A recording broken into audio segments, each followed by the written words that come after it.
Mr. Taylor, did you think you were coming to a basketball court today? That's a dog that won't hunt. That's like telling me that, I closed the door after the horse was out of the barn. I got here initially basically as a protest. People were coming from everywhere to tell me their Judge Mulcahy stories and about, how they had been mistreated. And it was at that point that I said, oh my goodness, I could actually win this. I enrolled in Cleveland Marshall College of Law in 1969. Went there nights, 4 days a week. My dad was pleased that I wanted to pursue it. Landed a job working with John T. Corrigan as an assistant county prosecutor. I learned a whole lot more from the cases that I lost than from the cases that I won. His dad was a very distinguished gentleman in our community. Russell Adrine was a lot like Judge Adrine in that the passion and commitment for public service and community service was clear and played out in a lot of different ways. His father was a great guy and obviously a mentor and also an inspiration for Judge Adrine. It's a family that were committed to social causes in the community. I initially came to know him when we both worked to help put together Normal Minor Bar Association. I knew him early on before he became a judge on the municipal court. Mr. Gresham, I was born at night, but it wasn't last night. This is your first appearance in front of me as a probation violator. If you come back in front of me as a probation violator, it's going to be a really short visit. It'll be take him to jail. You understand what I'm saying?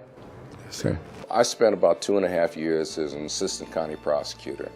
My dad had a thriving practice and decided that he would like for me to join him. In the middle of 1978, my dad got a telephone call from Congressman Stokes, who was his good friend, and at the time the chair of the House Select Committee on Assassinations that was investigating the deaths of Dr. Martin Luther King Jr. and President John F. Kennedy. There were days when I would go in and get there about 6 o'clock in the morning and not leave until 2 o'clock the following morning. I still kind of get a chill when I think about it. Felt sometimes as though Dr. King was looking over my shoulder, and it was like, you have to get this right. January the 4th, 1982, we had no orientation for new judges. My first case, and the prosecutor asked if she could approach the bench. She said, Judge, he probably was speeding, and he probably should have said a little something to kind of make him think about whether or not he needed to adjust his behavior.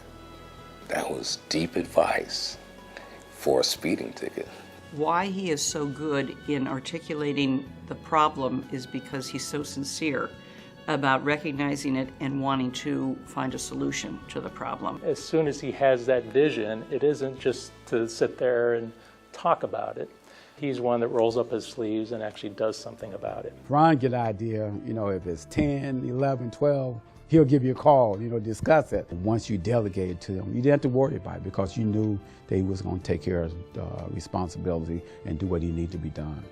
You wouldn't have a mental health docket, you wouldn't have a veterans docket, you wouldn't have a drug docket if not for Judge Adrine and his work. He's passionate about making sure that people who want to have a second chance, can get a second chance. Mr. Taylor, did you think you were coming to a basketball court today? No, I didn't, sir. Perhaps a tennis court?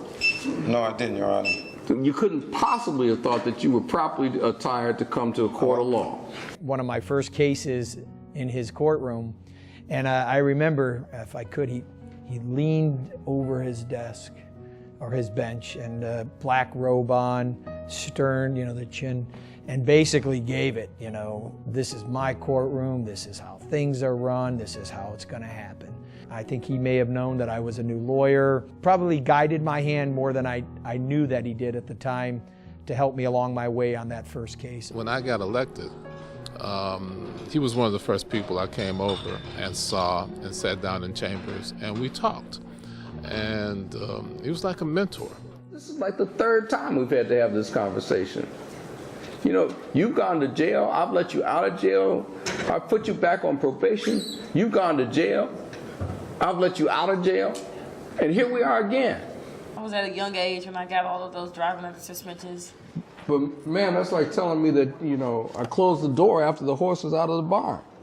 Your failure to keep the schedule or your failure to perform any portion of any one of those 80 hours of community service work will bring you back before me as a probation violator. Probably the thing that's nearest and dearest to my heart is the court community service program, the millions of hours of community service work that has been done by individuals that courts from all over the county have sent through the program, and the positive impact that that work has done, not just for the folks who were the beneficiaries of the work, but also on the individuals that we sent.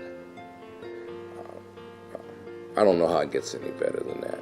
We need to be taken into consideration in a greater volume than we have been, the people that are coming before us and their circumstance, because most of them are redeemable. Everybody that comes in our door is a person that deserves 100% dignity and respect. That's something I learned from observing him on the bench. Those of you who have helped me to try to move the court in along a vision that I've had for where it should be, as opposed to where it is over the course of the last 8.5+ years. I want to say thank you to all of you for allowing me to do that. I wanted to say thank you to Judge Adrine. A common concern of all judges should be rehabilitation of defendants, reduction of recidivism, and community safety. He thinks about that every day.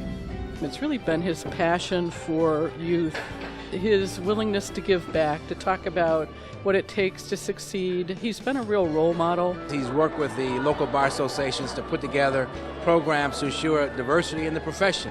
We're going to miss him quite a bit. I am going to miss him because of his contribution from the bench. I can't imagine the bench without Judge Adrine. You feel his warmth, his kindness, and his love. We are not going to let him go. He is too valuable. He is too good. We love him. Judge Adrine has worked very hard to try to make the system better, but his heart's going to always still be here. I'll always know that I'll continue to have Judge Adrine to be a model for me as my time here on the bench continues. He would say to me, you should remember, progress is measured in inches. Judge Adrine is going to need a set of binoculars to really see how far he has come.